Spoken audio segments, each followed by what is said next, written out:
Jansangram news, बातमीची सत्यता हीच आमची ओळख।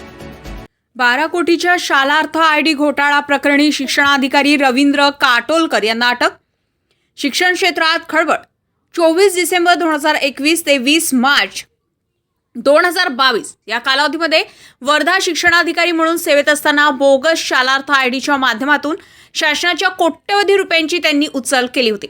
रवींद्र काटोलकर यांनी शाळाद्वारे आलेल्या प्रस्तावाची शहानिशा न करता अनेक शिक्षक आणि शिक्षकेतर कर्मचाऱ्यांची बोगस शालार्थ आयडी बनवून त्यांचं वेतन आणि थकीत वेतन काढले होते। यामधून स्वतः फायदा करून शासनाच्या सुमारे 12 कोटीपेक्षा अधिक रकमेची फसवणूक केल्याचं आढळलंय। रवींद्र काटोलकर हे वर्धेत शिक्षणाधिकारी असताना आपल्या विशेष अधिकाराचा वापर करून आपल्या पत्नीला ही वर्ध्यातील एका खासगी शाळेत नोकरीवर लावल्याचा प्रकार उघडकीस आलाय।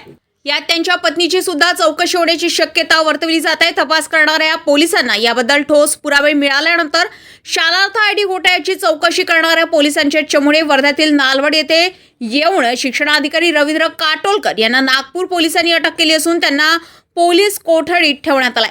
यात आता कुणाकुणाचा समावेश आहे हे स्पष्ट होणार आहे। यामुळे शिक्षण क्षेत्रात मोठी खळबळ उडाली आहे। दिलीप पिंपळे, जनसंग्राम न्यूज, वर्धा।